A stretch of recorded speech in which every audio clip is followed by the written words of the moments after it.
Brad Camp, and welcome back inside the Continental Classic. It is an absolutely loaded week of C2 action, so we needed a bonus episode to break it all down. And it all starts with 4 undefeated competitors on Dynamite.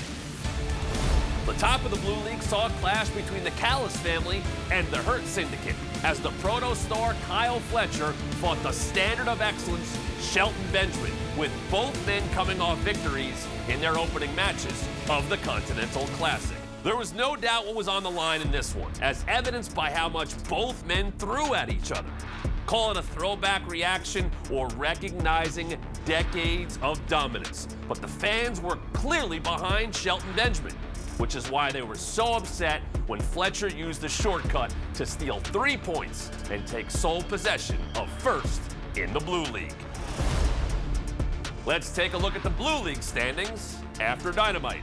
It's 2 wins in 2 matches for Kyle Fletcher.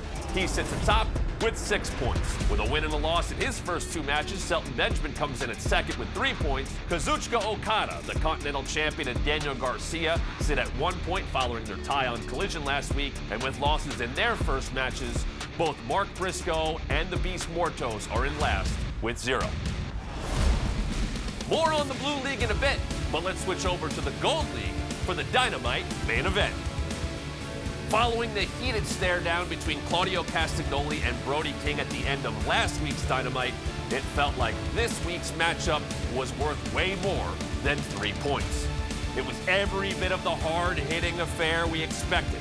And luckily, King didn't take out the commentary feed for a second straight week, although he certainly tried.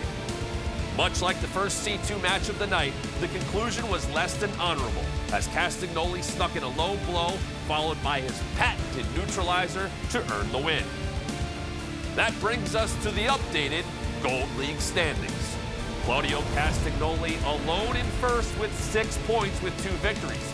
Brody King and Will Ospreay come in second at 3, and bringing up the end of the Gold League, Darby Allin, Ricochet, and Commander, all of whom were idle on Dynamite. Not only does Claudio Castagnoli take over sole possession of first place, but with his victory, he now holds a very important tiebreaker over Brody King. And Castagnoli can take a commanding lead if he's able to defeat Will Ospreay next week at the Winter is Coming episode of Dynamite. But before we get into that, we have to talk about the rest of the loaded cards on Rampage and Collision for the rest of Week 2. We begin on Rampage. We will see Blue League action when Mark Briscoe looks to get on the board for the first time against the reigning Continental Champion Kazuchika Okada, with the Rainmaker coming off a potential tournament-altering draw with Daniel Garcia to open his C2 schedule. As a bonus, this will be the first ever singles meeting between Okada and Briscoe.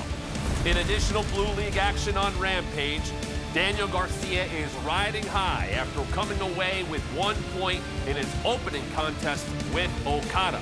But he'll have to focus up very quickly when he faces off against the unpredictable Beast Mortos on Rampage. Garcia won the lone meeting between these two back in 2022, but can he do it again when the stakes are so high? We move over to the Gold League with 2 men looking for their first points in the C2. Commander comes into the opportunity of a lifetime, replacing the injured Juice Robinson. And he'll do so in a match that could steal the weekend, facing Ricochet for the very first time. Will Ricochet bounce back from his loss to Claudio Castagnoli, or will Commander start his C2 on a high note? The Continental Classic rolls into Columbus, Ohio this Saturday night on Collision as we finish Week 2 with 3 huge matchups. It'll be a busy weekend for the Continental Champion Kazuchika Okada as he gets right back to work against the Blue League leader, Kyle Fletcher. Okada could be in position to take the Blue League lead if he could turn away Fletcher. Meanwhile, the Protostar could avenge his last singles loss, a September Continental Championship match with Okada, and strengthen his standing at the top of the table. TNT champion Daniel Garcia and Mark Briscoe are also pulling double duty this weekend, coming off of tournament matches on Rampage. The two have never met before, but that will change on Saturday night. This will be a spirited showdown of two fan favorites, but who will come out on top? And the final Continental Classic match of the weekend takes us to the Gold League. It's a clash of styles with similar risk-taking mindsets as Darby Allin tries to battle through his wounds in a first-time ever matchup with Commander. Could Commander take over the Gold League by the end of the weekend, or will Darby Allin get on track despite all of his outside distractions with the Death Riders? And now let's take a look at some future Continental Classic matches. At Winter is Coming next Wednesday from the T-Mobile Arena in Kansas City, Missouri, the aerial assassin Will Ospreay and Claudio Castagnoli will meet for just the second time ever with the top of the Gold League at stake. And also on that show, Ricochet will take on Brody King for the very first time. In arguably the most anticipated match of the Continental Classic, a dream showdown will finally take place. It's the aerial assassin Will Ospreay. It's Darby Allin, and it takes place on the Holiday Bash edition of Dynamite on December 18th at the Events and Sports Center in Washington, D.C. You can get your tickets for an absolutely stacked month of AEW action, including the Continental Classic, Christmas in New York, and World's End in Orlando by visiting AEWTix.com. The Continental Classic continues on Rampage and Collision this weekend with 6 huge matches, and I'll be back next week to break it all down.